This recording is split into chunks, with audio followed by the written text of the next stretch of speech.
E aí, Opa! boa E noite. aí, querido, tudo bom? Tudo bom? Vim em sua Bela homenagem camisa, hoje. hein? Não, eu tava vendo já aqui. Maravilhosa camisa. É, eu faço, minha banda faz cover do Engenheiros do Havaí, não sei se você sabe, Fuscão 69. E aí eu fazia show e todo mundo falava, Grêmio e tal, não sei o quê. E as bandas cover do Engenheiros, tudo tocando com camisa do Grêmio. Eu falei, eu vou tocar com camisa do Inter, cara. Maravilhoso. Aí eu Tô chego bem pra representado, fazer, pelo menos. Eu e o Mal estamos bem representados. aqui atrás, ó, no cenário, Bom depois GR. eu Depois você manda um pôster seu que eu coloco aqui também. Pô, por favor, prazer. Bom, vamos começar então aí, galera chegando aqui, ó. Hoje vai estar bom pra caramba, hein? Eu tento fazer em 10 minutos, mas eu nunca consigo. Fiz com Beisola da Não, Grande mas 10 Família. minutos também não tem tempo pra falar de nada, né? Não dá pra falar de nada. Fiz com Beisola da Grande Família e, cara, ele começou a cantar e foi embora.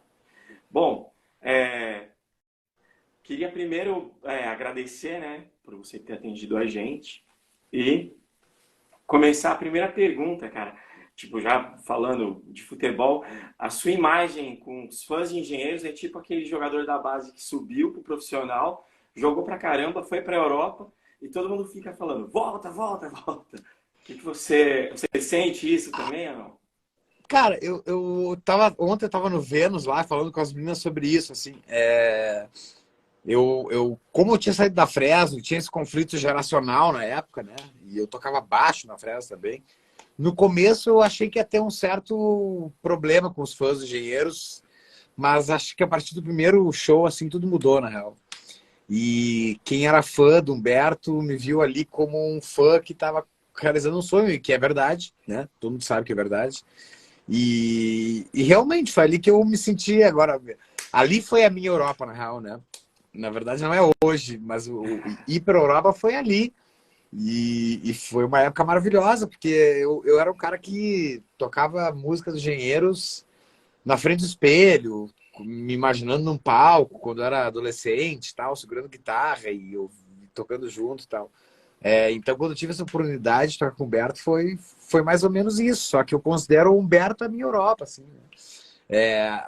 Eu sei que tem uma galera que gosta que eu vá e tal, mas também tem outras coisas assim que acontecem na vida, né? Eu tenho uma carreira, eu escrevo, eu tenho minhas músicas, eu acho que eu nunca ia tentar, nunca na minha vida tentar correr com o Humberto, até seria uma loucura da minha parte, mas também não podia deixar isso de lado. E hoje tem o Rota, que é um guitarrista excelente também.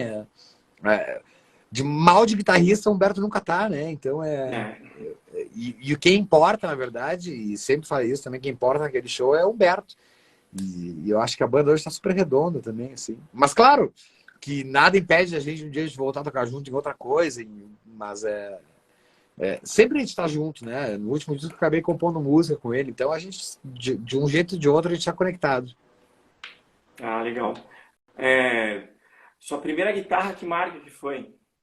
Cara, minha primeira guitarra era uma série B da Jennifer chamada Magnus.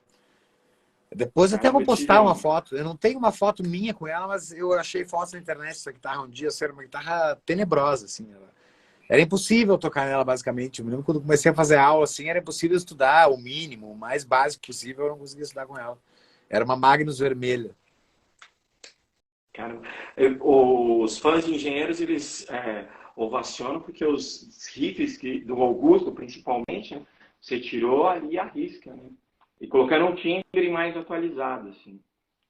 É, é que na verdade, assim, eu sou um cara. Bom, quem é fã de engenheiro sabe disso, e eu espero que isso não soe mal para todo mundo, mas eu sou um fã de engenheiros desde que eu sou criança. Mas a fase guitarrista dos engenheiros que eu mais gostei foi a do Luciano Grange, né? Eu sou muito fã do Luciano Grange. E acho que não é, na verdade, por favor, não leve a mal, não é pegar no pé do Lix, nada disso. É exaltar a pessoa que o Luciano é também. Porque né, a gente fica muito preso, às vezes, na formação clássica, mas se a gente for ouvir o Tchau Radar e o Minuano, e o Gessinger Trio, né? Que o Luciano já estava ali, são trabalhos excelentes de guitarra. E então, quando eu fui tocar com o Humberto, mesmo eu tendo identidade como guitarrista, eu procurei pensar muito como o Luciano pensaria em tocar as músicas da época do Licks também, né? Então, quem sabe essa modernidade, entre aspas, assim, vem mais de estar acostumado a assistir muito mais show com o Luciano do que com o Licks, né? Pela minha idade, quando o Licks saiu, eu tinha 11 anos, então eu não tinha a oportunidade de assistir shows, né? Que nem hoje a gente pode pegar o YouTube e assistir. Mas então eu me identifiquei muito sempre com o Luciano. E muito da minha influência da época do que com o Humberto vinha do Luciano, assim. E, claro, teve coisas assim, por exemplo, quando chegou a época do Aranha e do Galvão, que eu acho dois guitarristas excelentes, assim, também, eu já dava uma cara mais minha. Quem viu o DVD do Insular vê que Surfando Karmas DNA não tem nada a ver com a linha de guitarra original, basicamente a música inteira. Porque também ali, na época do Aranha e do Galvão, eu achava uma coisa mais free. Eu não via tanta identidade como eu via no Luciano, mas as músicas da época do Luciano, assim, eu sempre tentei respeitar muito. E como eu sou aquele cara que, quando estava tocando guitarra, adolescente, é da geração 10 mil destinos, eu conheço muitas músicas com a versão ao vivo, já com o Luciano, e eu achava, para mim, mais emocionante. Então, eu fui muito atrás dele também, assim. Eu gosto que a galera fale isso, que tu deu um arranjo diferente para as coisas, mas também sempre tem que dar o mérito para quem me deu essa ideia, assim. E, inconscientemente, o Luciano foi o cara que me deu essa ideia. Ah, legal. Eu andei fazendo uma pesquisa na internet, assim, dos instrumentistas de banda, assim, que saíram e criaram uma identidade na carreira solo, principalmente no Brasil. Acho que você é um dos poucos, assim. Não deve ter nem 5 artistas que saíram de uma banda que fez muito sucesso e criou uma carreira em cima ali.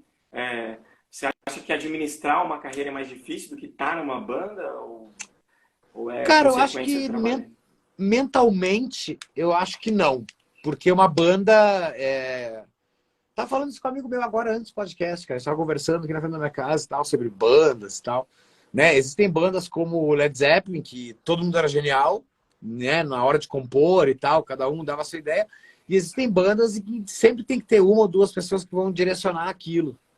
Então, são momentos diferentes, assim, E eu acho que ficar sozinho, ao mesmo tempo que é muito egoísta, porque a minha resposta, no sentido de que eu coordeno, eu decido, eu vejo do jeito que eu acho legal fazer, mas eu acho hoje em dia, assim, é muito difícil tu montar uma banda de novo, que nem os caras montavam na forma antiga, como foi o Gessler, Licks e Maltz, como foi o Baroni, o Bi, o Herbert, que todo mundo ali era uma coisa imprescindível na banda, cada vez mais difícil, assim. Então, acho que hoje em dia a banda sempre tem alguém para liderar. E isso acho que causa, às vezes, não, atrito não causa, mas causa mais uma fadiga mental de todo mundo por ter que pensar numa música sozinho do que ter uma banda inteira para ensaiar uma música. Então, eu acho que a carreira solo ela é muito mais tranquila nesse quesito de que, bom, a partir do momento que eu me denomino como uma carreira solo, eu decido as coisas que vão acontecer nessa música. Né? É egoísta, eu sei, é canalha até o pensamento, mas respondendo assim, eu acho que é muito mais tranquilo estar sozinho. Até porque também eu me desviei muito, né? Eu tive uma época de Fresno e me desviei muito do que a Fresno faz raramente, né? Pouquíssimo parecido, a fórmula é totalmente contrária, é a mesma coisa que fazer um bolo e um pão, são coisas por mais que sejam parecidas e sejam com fermento, o resto é completamente diferente. E com o Humberto eu tive o tempo de, além dele me dar a oportunidade de compor com ele, de ser um cara livre na banda, para fazer o que eu queria e tal. Também a minha carreira solo é bem diferente do que o Humberto faz. Assim. Então eu acho que ser solo, além de ser mais fácil, sim, e para dar um checkmate na pergunta, seria, se não fosse mais legal, eu não teria saído lá da Fresno, né? Eu acho que se não fosse para mim uma coisa mais agradável, eu teria ficado na Fresno. Ah, legal. O, o seu primeiro trabalho solo, o Adiós Esteban, ele tem uma cara mais madura, assim, do Fresno. E foi bem pós, assim, Fresno. Era canções que você já estava guardando, ou que você achava que nem encaixava ali na Fresno? São músicas que eu fiz na época da Fresno, mas já sabendo, desde o começo, desde a hora de compor a música, que não eram músicas que dariam para botar uma roupagem Fresno. Não tinha a ver com a banda. Porque a primeira música que eu fiz para as Jos é uma brincadeira até com o Humberto, né? Vou voltar no assunto do Humberto, mas como eu sempre falei assim, se um dia o Inter for campeão mundial, eu vou fazer uma música botando a narração do gol do Mundial para responder ao Humberto Uma aquela noite em Porto travessia Alegre. dele de botar o em Porto Alegre, o Grêmio sendo campeão da Libertadores Mundial. E aí, mas, pô, era um pensamento super besta. Só que quando o Inter foi campeão mundial, eu falei, putz, agora eu tenho que fazer uma música que tenha isso. Porque eu jurei para mim, quando criança, que quando o Inter fosse campeão mundial, um dia eu fazer uma coisa para responder o Humberto, assim, amigavelmente, óbvio. Mas eu, cara, eu tava compondo desde 2007, então eu entrei na Fresno em outubro de 2006. O Inter foi campeão mundial em dezembro, e eu já estava compondo desde janeiro de 2007. É paralelo a Fresno aquele disco. Né? A galera fala, o cliente falou agora, um disco mais maduro.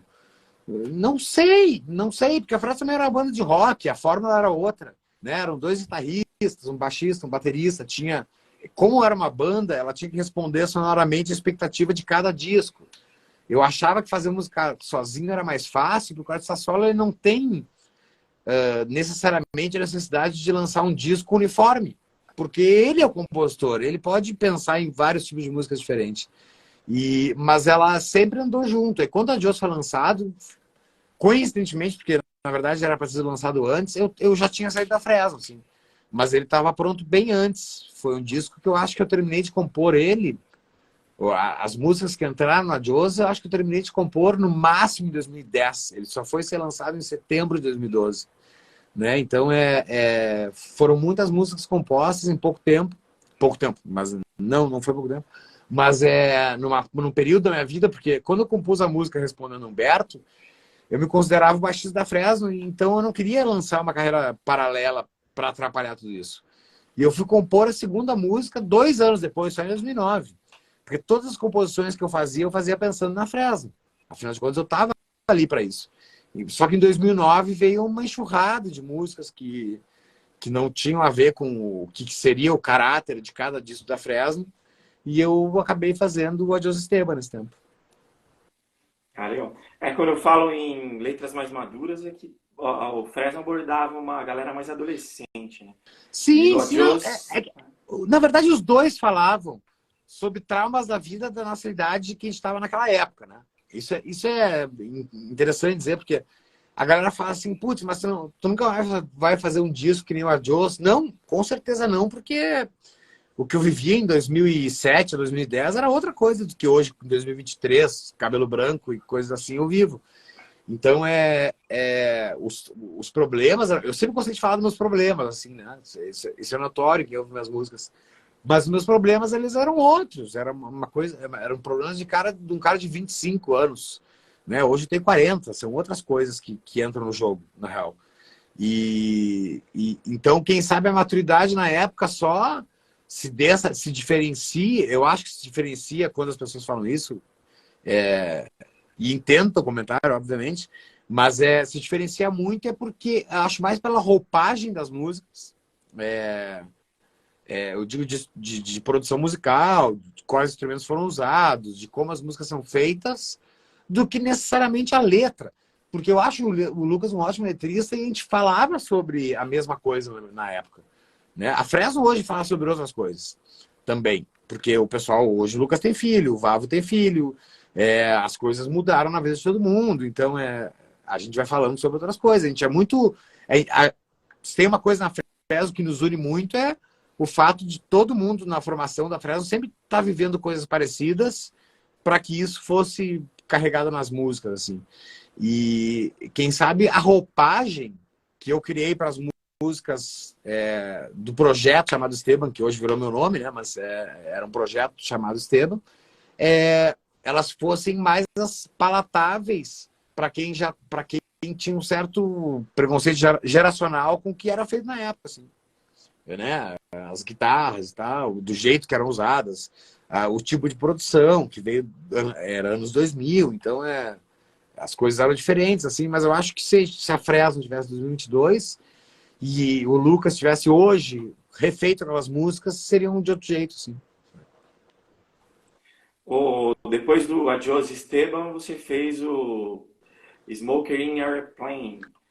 Tem muita Cara, música de sobra aí do Adios ou foi tudo não, inédito? eu fiz dois, né? É que tem um que eu nunca subi pro Spotify, que é o Liquid Love Reality, né? Que é outro disco que foi produzido pelo Aaron Marsh, vocalista do Copeland, que é um cara que eu sou super fã. E eu fiz dois EPs em inglês em questão de 3 meses, assim. Eu compus muita. Eu tava no intervalo entre o primeiro e o segundo disco meu, como Esteban, né, em português, e falei, vou compor umas músicas em inglês, assim, mas eu tava muito afim na época de fazer, né? E era uma coisa que, na verdade, nem era para atrair público. Era para que as pessoas que eu era fã lá, e eu tive a oportunidade de conhecer o pessoal do Amberlin, o vocalista do Copeland fez o meu disco solo, o segundo, né? Perdão, o EP, o segundo o EP em inglês, ele que produziu. Eu tive a oportunidade de conhecer o pessoal do Emery, que eram as bandas que da época que eram contemporâneas da Fresno, que eu era muito fã, e que a Fresno era muito fã. Né? A Fresno se baseou muito nessas bandas e tive a oportunidade de conhecer os caras. E para mim era mais uma coisa de. Tanto que tem participação cantando dos dois, né? Do Stephen Christian, do Aaron Marshall, os dois EPs. Era uma coisa muito mais de provar para eles como é que é ouvir minha música na tua língua. E é louco falar isso, né? Que eu lancei 2 EPs e mandei prensar e a galera até gosta e tal, quem gostou das músicas em inglês. Mas, na verdade, a minha ideia era meio que mostrar como é que seria minha música em inglês para essas pessoas que são tão minhas amigas, mas quando vê eu fazendo música não entendem nada do que eu tô falando. Então, quando eu fiz o Smokers, que foi o primeiro, né? E depois eu fiz o Liquid Love, era mais para que os caras me ouvissem como artista na língua deles, na língua nativa deles, por mais que eu não fale inglês como um americano, óbvio, nunca vai acontecer isso. Mas era mais para mostrar para eles como era esse amigo deles tocando e eles entendendo o que estava acontecendo do que outra coisa. E aí acabou que se lançaram 2 EPs. Eu tô atrás das gravações, inclusive, já que tu falou isso, é bom a gente frisar. Eu tô atrás das gravações porque eu quero remixar essas 8 músicas, né? E relançar isso num vinil, como se fosse um disco só. Seriam 8 músicas em inglês. Mas o problema é conseguir com o Aaron Marsh os arquivos, que eu já tentei falar com ele algumas vezes, não consegui para conseguir esses arquivos. Mas eu quero remixar esses dois EPs em inglês e lançar no vinil futuramente. Legal.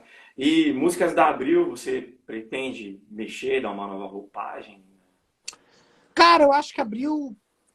Como na época da Abril eu tinha 20 anos, né? 21, 20 anos, eu falava de coisas que eu não conseguiria mais.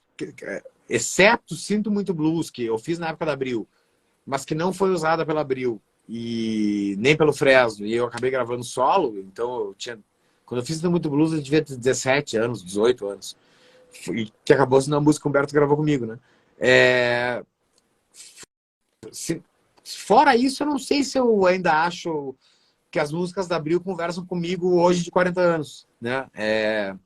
Se a rigor, se a Abril continuasse e não existisse Fresno no caminho, se a gente tivesse que fazer mais discos, eu acho que a gente ia mudar muito a roupagem e a linguagem da banda. Então, eu sei que a galera gosta desse da Abril, e eu acho que a galera às vezes gosta tanto assim, porque foi só um disco, é uma coisa meio misteriosa, ninguém sabia como é que seria o segundo, como é que seria o futuro da banda. Então a galera se apega muito, mas eu não me vejo refazendo coisas que eu já fiz com a Abril, assim. Assim como eu não me vejo também refazendo coisas que eu já fiz com a Fresno. Eu acho que foi uma época da minha vida, que nem eu te falo, que eu tinha outra idade, tinha outros pensamentos. O que era ruim para mim eram coisas que a gente pode até hoje, né, mais velho, considerar superficiais, assim. E então eu acho legal pra caramba o Abril, só pra deixar claro, né? Eu sou super orgulhoso dele. Mas era outra pessoa que estava ali, era outra idade, eram outros problemas da vida, eram outras coisas que eu tinha que lidar do que eu tenho que lidar hoje. E eu sempre tento, eu não consigo. Eu sou um cara que não fico muito preso no passado, né? Por exemplo, se for num show meu, tu vai ver que eu não toco nada da Abril, que eu não toco nada da Fresno, a não ser assim, às vezes eu vou fazer uma música violão e voz, um trechinho de um show, violão e voz, pode ser que eu venha tocar uma música que eu escrevi na Fresno, ou da Abril, mas tipo assim, não é uma coisa que está no repertório. Desde que eu virei artista solo, assim, eu tenho uma preocupação muito grande em mostrar isso, porque eu não saí da Fresno para ficar, e com todo o respeito que eu tô falando do jeito mais racional, que é, eu não saí da Fresno para ficar ganhando dinheiro tocando músicas que eu estaria tocando com eles, né, nesse sentido amplo da palavra, e também não vou ficar usando do tempo que eu tive maravilhoso com o Humberto para vender o meu show. Não é essa a minha intenção. A minha intenção é me conheçam pelo que eu faço. E eu vou vender isso aí para vocês, é isso que vocês vão ver. E então eu sei que tem um pouco de orgulho envolvido, mas é isso basicamente que eu quero fazer. Eu saí de uma banda que estava num ótimo momento pro rock brasileiro, que era a Fresno. Eu tive que educadamente pedir para sair da turnê do Humberto, que por mais que fosse uma coisa que me machucasse muito, porque eu sou muito fã de Engenheiros desde criança, eu precisava seguir meu caminho, e ele entendeu super bem isso, tanto que a gente é amigo até hoje, porque eu defendo essas músicas de um jeito muito grande. Então eu não consigo, eu gosto, eu acho super carinhoso que as pessoas gostem das coisas que eu fiz antigamente, mas eu sou um cara que penso nesse pseudônimo Esteban, assim, isso para mim é a minha carreira, né? Nunca conseguiria ficar tocando músicas da Fresno, um show de tocando Fresno, ou muitas músicas da Fresno, porque eu acharia até meio canalha da minha parte querer sair de uma banda para continuar vivendo do que ela te deu. Aí você saiu para criar uma identidade, né? Exato, perfeito. Você viu um mundo diferente, ele estava tocando na Fresno, e você viu um mundo diferente das suas composições ali, e você estava tentando... E você saiu para concretizar. O difícil da Fresno, na real, foi sair pela amizade, assim. Porque era muito divertido o que a gente fazia. Era muito bom estar com os caras, assim. Então a gente nunca teve um problema com o outro. Então e isso para mim realmente fez falta no começo, principalmente porque a gente já estava com uma sintonia muito grande. Eu, o Lucas, Vavo, e aí teve o Cooper primeiro, depois teve o Bel. E na época a gente tinha uma sintonia muito grande, assim, que a gente se divertia junto, a gente era muito amigo. E tu abrir mão me doeu mais pela amizade, assim. Não que a amizade tenha sido abalada, mas hoje em dia, por exemplo, a gente não era que nem antigamente que a gente frequentava a casa do outro todo dia, né? Porque cada um, a festa tem que trabalhar também, eu tenho que trabalhar, a gente tem que fazer as nossas carreiras separadas.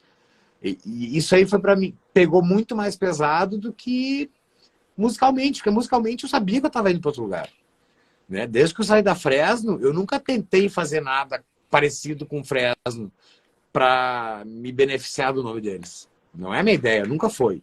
Tipo, eu não saí da Fresno para montar uma coisa parecida com Fresno, porque eu era o cara que era baixista da banda e escrevia música também. Não era essa a ideia, né? Era entrar no mundo novo, assim. Eu tô saindo da Fresno porque a partir de agora eu não me considero mais, eu acho até uma falta de respeito com os caras que são meus amigos, eu continuar aqui pela grana. Então, às vezes é muito mais fácil entender do que as bandas que a gente gosta muito, às vezes acabam, que brigam, se arrebenta a pau e se odeiam. Não era o caso na Fresno. A gente era bem amigo, na verdade.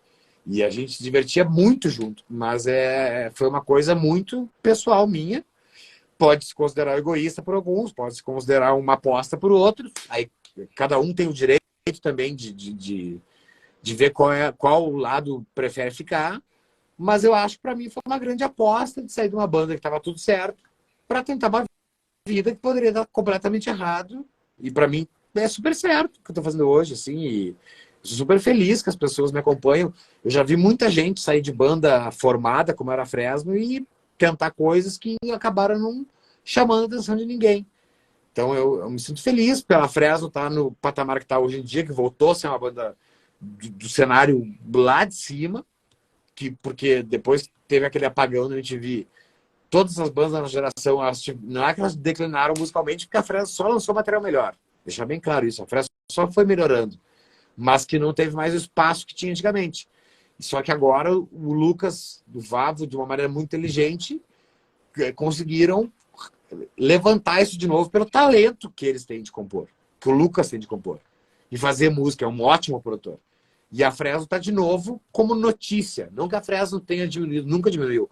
Mas a Fresno virou notícia de novo. Notícia aparece no Jornal da Globo tocando Lollapalooza, que era uma coisa que na época a gente tinha de um jeito não orgânico, que era por causa de uma gravadora, porque a gravadora investia dinheiro. Hoje não, a Fresno tem esse respeito que se reconstruiu de novo. E eu me sinto também no que eu fiz respeitado, porque eu rodo o Brasil inteiro, velho. Né? Tipo, eu cheguei a fazer. Eu me lembro que eu fiz. Eu me lembro que eu tava. Até tuitei esses dias, em 30 dias eu passei por 11 estados. Né? 42% do Brasil. Eu passei em 11 dias. Então não tem como o cara não ficar feliz. Um cara que morava em Pelotas, no Rio Grande do Sul, foi para Porto Alegre, tocava na noite. E daqui a pouco tu é um cara que tem uma vida em São Paulo, que tá feita e tá tudo certo, e tu roda o Brasil inteiro com pessoas que vão te ver e sabem quem tu é. Então, tá tudo certo quanto a saída da Fresno e eu acho que tá tudo certo pros dois lados. Né? Legal. E você acha que dá pra. Agora é uma piada, né? Você acha que dá pra evoluir musicalmente sem precisar tocar com Les Paul? Ah, cara, sabe que eu tive duas Les Paul já e é uma guitarra que não afina. Ah, eu vou falar isso agora. Isso seria um bom corte para botar para o pessoal me odiar. Mas Gibson é uma guitarra que é difícil de afinar, velho. É uma guitarra feita nos moldes do jazz, que nem se usava bend na época. Então Mas também, se não fosse para uma Les Paul, acho que eu não tocaria guitarra. Porque eu comecei a achar a guitarra uma coisa super interessante por causa do Les Paul do Slash. Né? Foi aí que eu comecei. A minha vida estourou e eu queria ter uma guitarra. Mas eu acho que dá sim. Até porque é o seguinte, né? O Jimmy Page gravava no estúdio com o Telecaster e tocava ao vivo com o Les Paul, porque era mais bonito para ele. Então acho que o rock não tá numa simples guitarra, o rock tá, mas na verdade no que tu ouve e no que tu vai que tu te sente confortável quando tu toca. Tanto que, por exemplo, a minha guitarra favorita é a Stratocaster, que é a guitarra para mim mais comprada do mundo, mas meu modelo agora, que saiu um modelo meu para uma marca que está muito legal aqui, nacional. Eu vou entrevistar ele segunda. A galera da Studebaker. E é uma tele, porque eu acho que esteticamente a tele, para mim, tem tudo a ver com a minha cara, assim. Então o rock não tá ligado nisso, né? O rock está ligado em quem tu ouve, como tu ouve isso e onde tu te sente mais confortável pra fazer isso. Legal. É que tinha uma lenda, uma piada, assim, que quando o rock and roll, o roqueiro, o guitarrista de rock and roll, ele parava com as drogas e ele ia pra Les Paul, né? Não sei se você chegou. Humberto, ele fazia essa piada, assim. Eu não fez pra mim, mas eu achei maravilhoso. Tinha um monte. Eles falaram, então você vai começar a tocar de Les Paul agora. Caralho, será que eu ainda sou muito drogado? Uma dúvida. Não, tô brincando. Mas não, cara, eu vou te dizer que assim, ó, eu não sou um hater, porque o som dos discos é de Gibson. Mas, velho, eu vou dizer, tocar com uma Gibson é uma coisa muito, muito assim, muito. Tu depende muito do teu hold, porque tu tem que trocar muito de guitarra durante o show, porque realmente afinar só de uma Gibson é uma coisa quase impossível. É complicado. E as influências agora? Você está escutando o que ultimamente? Cara, O cenário atual, o cenário antigo? Eu tô naquela minha paranoia, né, eu sou o cara que não ouve bandas americanas mais, eu ouço, não por propósito, mas eu ouço bandas latinas, né? Então eu continuo nessa. Eu tô indo mês que vem para Córdoba, na Argentina, assistir um festival chamado Cosquín Rock, que são 2 dias só de bandas argentinas. E que eu acho que o Brasil é uma coisa que o mais próximo que a gente tinha é o João Rock, mas o João Rock já era um padrão mais um pouco diferenciado, assim. Lá na Argentina meio que se limita muito ao rock, né? O que tem de rock lá. Eu tô ouvindo muita brasileiro, cara. Eu ainda ouço muito a Zimbra, né? Claro, eu ouço Humberto, óbvio, eu ouço Duca. Eu sou fã de Cidadão Quem, e quando o Pouco a Pouco foi formado, para mim foi tipo o auge da minha vida, porque eram meus 2 ídolos juntos, né? Eu ouço de nós, obviamente. Se tocar o Paralamas, eu vou ouvir. Eu amo o Sabão Rosa, eu amo o Nando Reis, não é isso. Mas o que eu tô ouvindo hoje em dia, assim, eu acho que de banda da atualidade, o que eu ouço nacional é a Zimbra. A Zimbra é uma banda, para mim, que tem um diferencial muito grande mesmo. Assim. se valoriza muito a canção ainda. E a gente está valorizando cada vez menos a canção. Não é uma crítica, é uma mudança de tempos. Não, tá tudo certo. Eu só estou falando que, para mim, que gosto da canção ainda, né? E para quem gosta da canção como um todo, eu acho que a Zimbra é a grande banda nacional contemporânea. Né? Se fosse falar assim, porque eu acho que não dá para chamar mais o Titãs contemporâneo de Engenheiros, porque são bandas que têm 40 anos de existência. Estou falando de quem hoje em dia ainda está batalhando para chegar um dia que nem o Humberto, que nem o Nando, que nem o Herbert chegar no Faustão, por exemplo, né? Na Globo, que era na época. Então, acho que das bandas contemporâneas, a Zimbra é a que mais me agrada no Brasil, de longe, de longe. Assim. Acho super cancioneiro popular e acho boas letras. E tô ouvindo muito rock argentino, assim, cara. Tô ouvindo muito o Matheus Sujatovic, que é de uma banda não, um projeto solo chamado Conhecendo Rússia. Eu tenho ouvido muito Banda Los Chinos, que é uma banda maravilhosa também de lá. Tenho ouvido muito Elzar, tenho ouvido muito Malena Vija, que é uma garotinha de 20 anos que faz música sensacional. Então eu sou muito mais aberto para a experiência latina, assim, mas assim, também ao mesmo tempo criticando, eu acho que eles deveriam ser mais abertos a uma experiência brasileira, porque a gente é um país muito grande, né? Então eu sou um cara que sou muito fã e apoiador do rock latino, mas acho também que Argentina, Uruguai, Colômbia, enfim, Venezuela, México, que fosse que fale espanhol, deveria olhar mais para o rock brasileiro também. E quem sabe eu seja o cara que, de tanto olhar para o rock internacional, não estou vendo tanto brasileiro. Por isso eu só consigo citar a Zimbra como uma banda que eu ouço com regularidade, assim. Porque eu realmente tenho mergulhado muito no rock latino-americano. Legal. E falando das bandas gaúchas, assim, é, as bandas apareceram com um certo espaço de tempo. Primeiro apareceu Engenheiros, aí depois de 3 ou 4 anos apareceu Nenhum de Nós. Aí o Cidadão Quem apareceu, acho que 8 anos depois. Aí a Fresno também mais Sim. 8 anos, 8 ou 6 anos. Você acha que o Longe Demais das Capitais é uma teoria forte para as bandas Cara, do... eu gosto demais dessa música, eu gosto demais do que o Humberto estava falando. Mas eu acredito que o Humberto hoje, com a idade que ele tem, ele não está mais falando sobre o espaço que o gaúcho tem no Brasil. Eu acho que, na verdade, esses dias até estava vendo, que a gente começa a conviver com essa geração de memes de Twitter. Eu vi um muito bom que era, quando tu não é de São Paulo e do Rio, tu é considerado artista regional.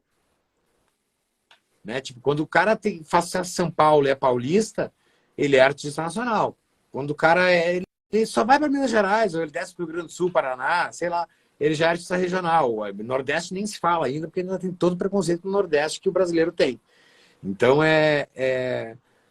eu acho que a gente tinha que desmistificar um pouco isso, na real.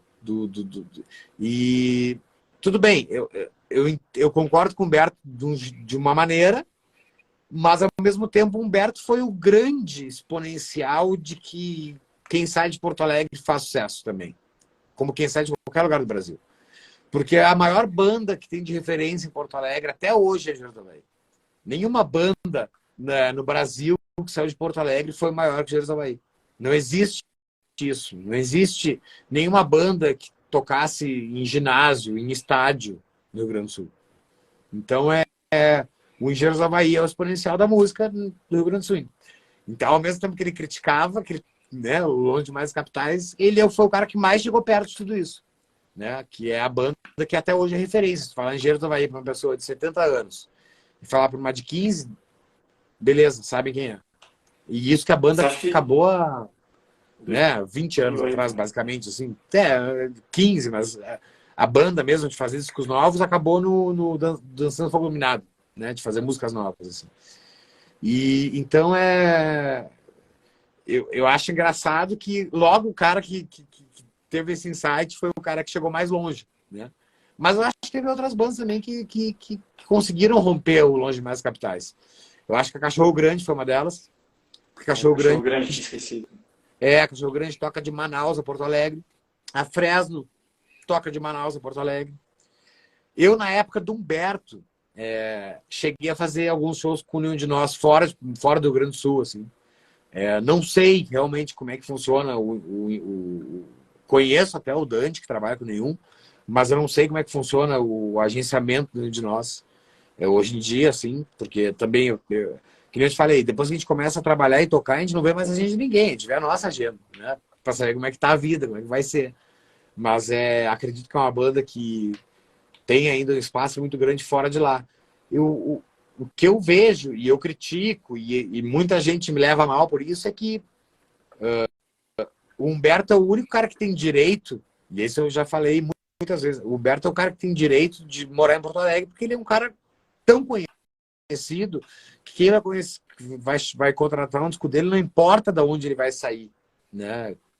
Como a gente se preocupa com, eu moro em São Paulo porque voar daqui é mais fácil, porque tem uma equipe aqui é mais fácil. O Humberto não importa isso pra ele, porque ele já chegou no tamanho que não, o cara que vai contratar ele também não dá mais bola para isso.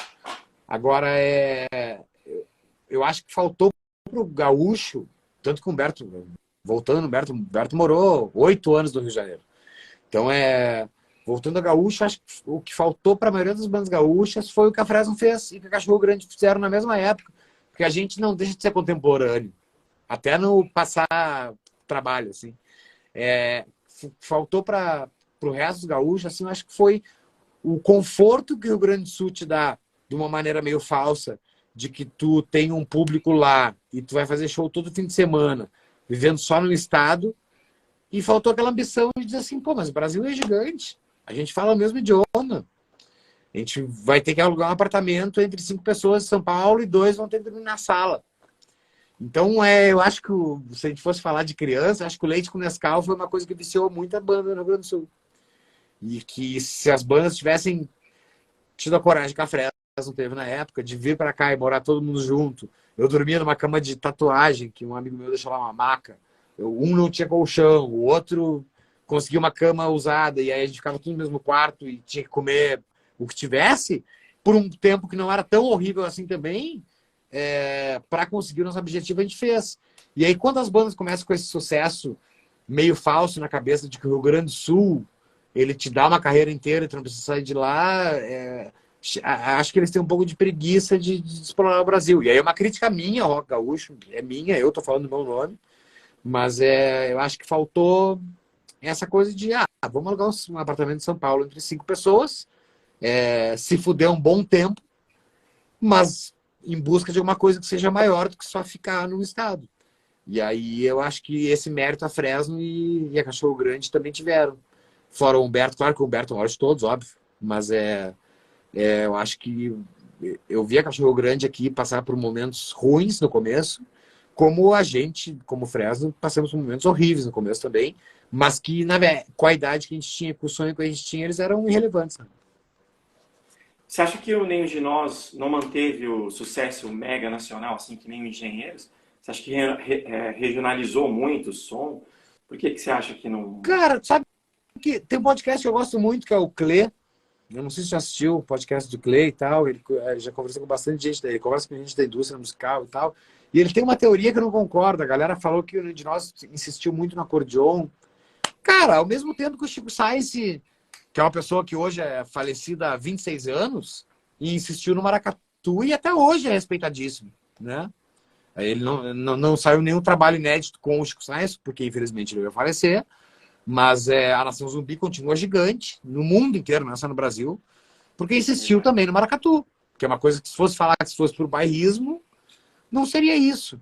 Eu acho que o Nenhum pegou uma transição muito triste, assim, porque eu acho que de qualidade o Teddy ele é tão bom quanto o Duca, quanto o Humberto, quanto o Beto, quanto o Gross, quanto todos os bandas gaúchos. Não vou fazer comparação entre bandas aqui, por favor, não é isso.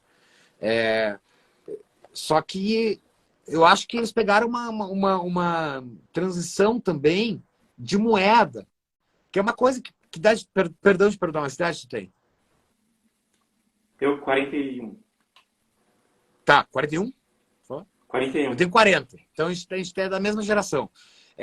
Teve o lance da abertura das fronteiras, né? Que foi uma coisa que diminuiu o tamanho de quase todas as bandas do Brasil, porque até então as gravadoras viviam do mercado que era, no Brasil só se pode fazer show nacional. Quando tem show internacional, ou vai ser o Rock in Rio, ou raramente tinha uma turnê, sei lá, do Michael Jackson, da Tina Turner, da Madonna no Brasil, mas quem trazia era a Pepsi, e aí tinha que pagar um imposto absurdo para um governo que não aceitava tinha uma barreira econômica com outros países e tal. Então nenhum pegou essa transição que muita gente no rock não fala sobre isso. Tanto que foi a época que o Paralamas não chegou a se mudar de CEP, mas que o Paralamas investiu no mercado argentino. Porque eles eram muito amigos do Fito Paz e quis investir no mercado argentino e fizeram muito sucesso na Argentina. Porque o Brasil estava nessa transição de mudar de fronteira. Começou a chegar Gatorade. Eu me lembro muito disso, que o primeiro sinal que eu vi que chegou alguma coisa de longe no Brasil era porque tinha Gatorade no mercado. Eu lembro que só tinha 2 marcas de cada coisa, entendeu? O desodorante tinha 2. E daqui a pouco começaram a chegar as marcas importadas, as guitarras também, e as bandas começaram a vir no Brasil fazer show. E as gravadoras... Parou de ter as Jennifer e as Tonante. Exatamente, parou de ter Jennifer, parou de ter Tonante. E também as bandas americanas, europeias, vinham no Brasil fazer show, e o cachê brasileiro se desvalorizou. Porque até então, uma banda brasileira era tão cara quanto uma banda americana, porque era o material de trabalho que a gente tinha aqui no Brasil.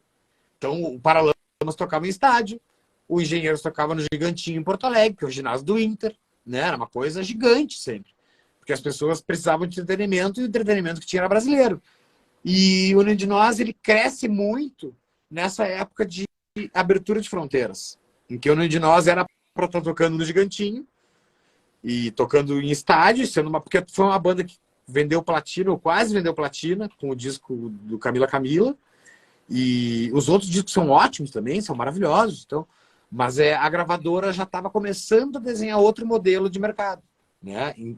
E eu acho que a União de Nós acabou pagando esse preço dessa abertura. Claro, que para todo brasileiro foi bom. Foi a única coisa, inclusive, que o Fernando Collor, não é Fernando Collor, mas no governo dele foi feito. E que seria feito em qualquer governo, porque o mundo estava se alinhando a isso. Mas foi uma hora ali que acho que o União de Nós pegou essa transição que prejudicou muito a banda, na real, né? E tanto que foi a partir dessa transição que se ficou muito mais nichado a palavra rock gaúcho. Foi bem nessa transição que, se tu não fosse de São Paulo, do Rio, a tua banda não seria uma banda. Claro que teve aquela cena mineira, Skank, Pato Fu, Mascavo, teve uma cena mineira muito grande nos anos 90, como teve a gaúcha nos anos 80, mas aí ficou muito mais nichado por estado as bandas, assim. Tinha o Doidivanas, que era grande numa região sul do Brasil, tinha a Cidadão Quem, tinha o Papas da Língua, tinha em Florianópolis, tinham outras bandas que rolavam no mercado de lá, no Paraná Maria também, Bacana. Não, Maria Bacana não, era o Maria das Aranha. Das Aranha, que é uma Maria banda que até hoje é enorme, né? Então mas ficou muito nichado aquele lugar do país, assim. Enquanto, por exemplo, coisas que nem a gente falou, porque discordando agora do que eu vi no podcast do Clê, enquanto o Nenhum insistia no acordeon, o Chico Science estava estouradíssimo a nível de Brasil, com aquela novidade que era misturar música brasileira. Novidade em sentido de para rádio, para TV, misturar rock, ser muito doido com música brasileira. O Chico Science estava ganhando o mundo. Então, eu acho que a questão do União de Nós foi ter feito muito sucesso bem na transição econômica do país, assim. E isso reflete na gravadora, porque reflete enquanto a gravadora vai investir em ti, porque a gente sabe que a vida é um jabá eterno, que para tocar na rádio tem que pagar, para chegar na televisão tem que ter um assessor que vai pagar. Então, eu acho que foi muito mais essa questão, porque musicalmente o Stage é um gênio. E você acha que se não tivesse existido Legião Urbana no Brasil, o Engenheiros ia ser a maior banda, que rivalizou muito ali nos anos 80? Mas sabe, cara, que aquela Humberto ia entrevista ser o maior letrista do Brasil? Assim. Entendi. Não, mas eu vou dizer assim, sabe que tem uma entrevista da MTV do Zé, não sei se é com o Zeca Camargo, com o Zeca Camargo conduzindo, mas é uma entrevista de 2 horas e pouco, que qualquer um pode achar no YouTube, que é do Renato, um pouco, não, acho que eram um ano antes dele falecer. E ele fala que sempre quando ele cita bons letristas, ele fala assim que existe eu e o Humberto e aí o resto. E pode ver essa entrevista aí de novo, até a entrevista MTV Renato Russo, 2 horas e pouco, ele vai falar do Humberto 2 ou 3 vezes como referência de letrista. eu não acho que nenhuma delas seja maior que a outra, honestamente. Eu sou muito fã de Legião Urbana, eu gosto muito do que o Renato fez. Muito, muito. Eu acho que o Renato escrevia livros numa música só, é uma coisa impressionante. Assim como o Humberto também, porque o Humberto fez Violência Travesti Face Trotuar, fez A Anoitecer em Porto Alegre. Letras extremamente extensas para uma canção só. Acho que o Renato era muito bom em fazer um livro e conseguir musicar esse livro em cima de uma base simples, que era o papel do Bonfá e do Dado. Eu não consigo dizer quem é maior, mas eu não atribuo a isso. Para mim, eu ainda acho que a gente tem que botar o Cazuza nesse liquidificador também, né? A gente tem que botar o Cazuza aí, porque o Cazuza era um letrista também muito diferenciado do resto da galera. E não sei se o Cazuza com o Barão era tão legal quanto foi o Cazuza solo, inclusive. O Cazuza solo se mostrou um cara mais velho, que estava escrevendo outras coisas. Mas eu não consigo comparar. Eu acho, para mim, aí é a minha opinião, falando por mim, o Humberto é o melhor letrista de todas essas gerações. Não tem. Para mim não tem papo. Mas ao mesmo tempo que, pô, daqui a pouco pega e bota aí o Codinome Beija-Flor do Cazuza pra ouvir, é genial, saca? Eu acho que foi uma época que a gente teve muito espaço para letrista.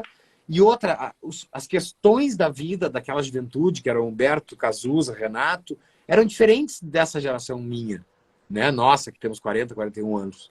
Que é diferente da galera que hoje tem 20 também. Então, eles tinham que dizer com mais palavras, porque eles estavam vindo num aperto muito grande, que era uma geração pós-Chico Buarque, Caetano, Gil, que além de tudo tinha que fazer letra escondido para fugir da ditadura. Então, quando eles vieram como letristas, eles tinham um nível, um crivo muito grande do que era ser bom. Puta merda. Eu preciso fazer letra depois desses gênios aqui que estão atrás de mim. Então, tu tinha muita leitura, tu tinha muita pesquisa extensa do que as pessoas falaram, de como se escreveu uma música. E aí, nos anos 90, alguém citou na live agora, Raimundo, Charlie Brown, é outro papo. Mamona, sei lá. Era música para diversão. Foi outra proposta que acabou culminando no que cada vez o rock fosse tendo menos conteúdo lírico. Por mais que as bandas tocassem melhor do que os anos 80, porque se estudou guitarra, se teve dinheiro para comprar uma Les Paul, saca? Se teve dinheiro para ter um Marshall, porque estava no mercado aqui e a gente podia estudar e já tinha YouTube, sei lá o quê. As letras, elas decaíram muito. E aí é uma opinião minha, né?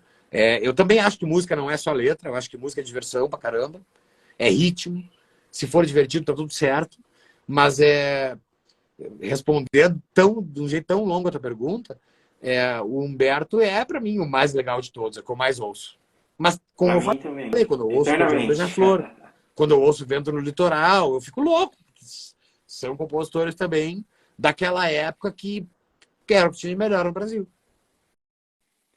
Legal. E aquela influência das bandas indie ali do começo dos anos 2000, o que você absorveu ali? Seu som, ele é bem próximo ali daquela evolução. Ali é Cara, uma evolução do emocore, mais ou menos. mas ao mesmo tempo, assim, eu acho que na verdade eu não cheguei. Eu sou muito cafajeste nos meus estilos, né? Porque eu não ouvia o que levou o emo a virar emo. Eu não ouvia, porque na época eu gostava de heavy metal. E ao mesmo tempo que eu era metaleiro, eu gostava de Engenheiros, Cidadão Kane, de bandas gaúchas, né? E aí eu entrei na Fresno ouvindo outras bandas que eram do cenário da Flórida, nos Estados Unidos, que já se denominavam só emo, não tinha mais emocore. Eu não conhecia MXPX, nem News for a Name, nunca ouvi. Até hoje nunca ouvi.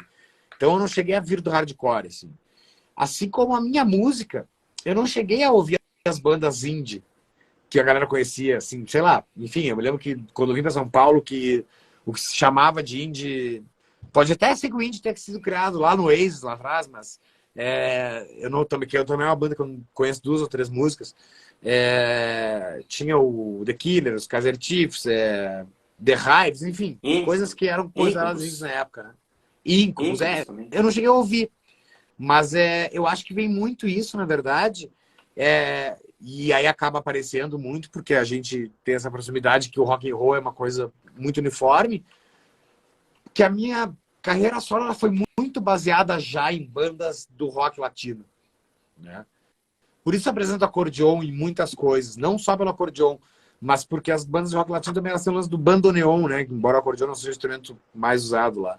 Então, vem muito do rock latino. Eu sempre quis ser o cara do rock latino, ao mesmo tempo que eu tinha uma certa pira nessas bandas que eu te falei da Flórida, que se consideravam um estilo musical emo, não era emocore, nem rock emo, nada, mas que também nunca foram faladas no Brasil na mídia, assim. Não eram bandas da mídia que se consideravam emo, como era o My Chemical Romance, ou foi o Simple Plan, que também eu não conheço duas músicas, sei lá.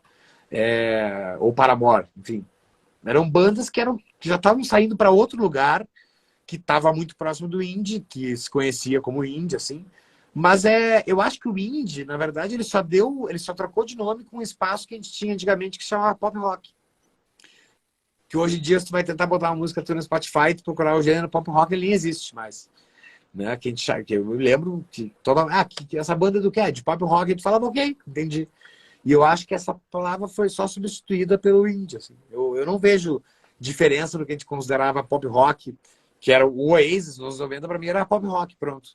Embora tenha gente mais aprofundada, pós-internet, que chame de Brit rock, rock britânico e tal, era pop rock. Quando eu ouvia, eu falava, isso é pop rock. Eu entendo a fórmula é essa e tal. E aí depois isso veio a se tornar a palavra indie, eu acho. Isso mudou por aí pela vestimenta do pessoal, que gosta mais de usar roupa do avô, assim, do que dos coisas. E a cena agora do rock and roll, não tem nenhuma indústria, né? Nenhuma grande Não. empresa comandando as bandas. Tá na mão das bandas. Você acha que falta uma união, uma associação, alguma coisa para difundir mais e para o rock and roll voltar no Brasil ser o que era antes, nos seus ciclos lá do 80 e 2000? Eu acho que a música no Brasil ela se tornou muito entretenimento. E aqui eu falo de novo, sem nenhum preconceito, sem nada, tá tudo certo, a música é entretenimento. Mas começou a se levar muito a música pro lado do entretenimento. Então eu acho que as bandas de rock, não de rock and roll, para não parecer um reacionário, assim, falando também de meu, rock and roll é a única coisa legal, não é isso. Mas a temática que se abordava das bandas, pelo menos que eu ouvia, das bandas que eu gostava, sempre tinha uma certa profundidade filosófica que fazia, às vezes, tu ouvir sozinho, deitar com aquele fone e pensar na tua vida, se tivesse um momento ruim, um momento bom. E a música brasileira hoje, pelo menos aqui apoiada pelo mercado, ela é muito mais de entretenimento. É música para pular, para dançar, para se sentir bem numa festa, o que é extremamente importante, repito. Mas só que aí as rádios, no algoritmo da vida, viram que era mais interessante, né, tocar esse tipo de música. E o que é considerado rock, pop rock, a gente está falando pop, no Brasil teve um certo declínio, assim, bem grande, na verdade. Tanto que a gente falou, hoje o rock brasileiro não tem nenhuma pessoa que puxe essa frente ou que seja responsável por isso. É uma questão também de como a população de cada país vê a música, né? A música aqui no Brasil, o pessoal vê muito mais como entretenimento, como um momento para, às vezes também para se pensar na vida e para recordar certas coisas. Para mim, a música é muito usada para isso também. Então, eu acho que o pessoal, hoje em dia, ele está muito mais ligado em se divertir ouvindo música do que em pensar. E não é uma crítica. Como eu falei, tu pode pensar de outro jeito, tu pode pensar vendo Netflix, tu pode pensar lendo um livro, tu pode pensar até vendo Big Brother, não é isso. Não estou dizendo que a minha música é mais inteligente ou mais legal ou de outras pessoas. Mas a música hoje em dia é muito mais usada para entretenimento somente do que como um convite a pensar assim. Legal. Estamos chegando no final, vou fazer uma última pergunta aqui, que acho que vai ser longa. Eu vi uma entrevista do Rick Bonadio, que ele falou que tem bandas com músicas boas, a banda toca bem, mas o cara ele é um fracassado internamente. E aí por isso que a banda não vai pra frente. Eu fiquei pensando, falei, cara, o Kurt Cobain era o mais fracassado de todos internamente, assim. E a banda fez sucesso pra caramba. O que você acha disso, dessa posição dele? Não, é que são coisas diferentes, cara. Eu considero o Rick, eu sempre falei isso. Eu já tive meus problemas internos e externos pessoais com ele, e hoje em dia eu sou um cara que leva mais na boa as coisas. Assim.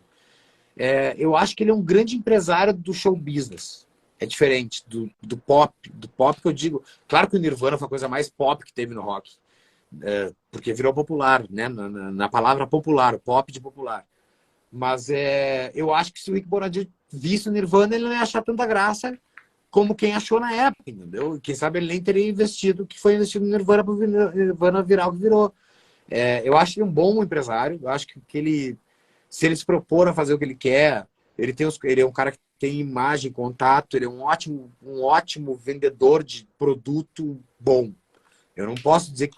Porra, eu tenho todo respeito pelos artistas dele hoje em dia. O Victor Clay é um cara que sabe conversar com o público, é pop e tem condições de bom gosto. Não tem como tu negar isso aí. E alcança outras pessoas. Pô, o cara gravou com Samuel Rosa, saca? O cara é legal. E o Rick é um cara que ele ajudou o Victor Clay a chegar onde está. Mas o Rick ele tem um pensamento pop ao extremo. E eu respeito isso também, porque se não fosse esse tipo de cara, não teríamos a indústria do pop mesmo. Só que, assim, claro, é relativo esse comentário dele, né? É relativo, porque tu deu o exemplo do Kurt Cobain, eu posso dar exemplo de milhões de bandas, né? Aí a gente vai chegar em Nexus, a gente vai chegar em Radiohead, a gente vai chegar no próprio Charlie Brown, que é um produto quase do Rick, né? Que o Chorão tinha 1000 problemas internos. Eu acho que não é por aí, eu acho que, na verdade, está na qualidade do artista e como ele se comunica com o público dele, porque o Kurt, por mais que ele fosse aquela pessoa externamente depressiva, aquilo tinha atração do público. O público se interessava por aquilo, né? Se interessava muito pela persona, o personagem Kurt Cobain também, além das músicas. Ele era também um personagem, não que eu não estou falando que ele forçava o personagem, mas para as pessoas ele era uma entidade, né? E ainda é. Então são métodos diferentes de pensar. Eu não concordo que o compositor da banda ou alguém da banda ter problemas internos vai fazer a banda dar certo ou não vai. Para mim, o que vai fazer uma banda dar certo é a música dela. O que agrada as pessoas, que eu falei. Por isso que eu falo que eu acho que o Brasil é hoje uma indústria de entretenimento, mas eu não posso criticar, porque se as pessoas gostam, eu tenho que respeitar o gosto delas, eu tenho que respeitar o que elas acham bom. Então, eu não concordo com ele. Eu acho que no papel dele, de produtor pop, foi um cara que criou coisas de mercado popular, como Bros, Ruge, enfim, Mamonas Assassinas. Eu entendo ele nesse sentido, entendo o que ele quer dizer, mas não concordo que é via de regra nem um pouco. Eu acho que os artistas, na verdade, os novos artistas eles sempre surpreendem por ser uma coisa muito diferente do que um produtor, um empresário pop está esperando. Legal. Bom, entidade, o Ventania é um personagem que virou uma entidade. Acontece, né? Vender o peixe, às vezes, tem que saber vender o peixe também e fazer que as pessoas... Que nem eu falei, eu respeito ele demais como empresário, então... ele também vendeu o peixe dele para mim, porque ele provou para mim como empresário, como um cara que faz as coisas rolarem, ele funcionou. Agora, com produção musical, quem sabe eu prefiro outras pessoas. Tá? Legal. Bom, muito obrigado. Eu que te agradeço, Não cara. Obrigadão. não tenho palavras para te agradecer pela atenção Não, que você deu prazer. pra gente. Prazer. A galera mandou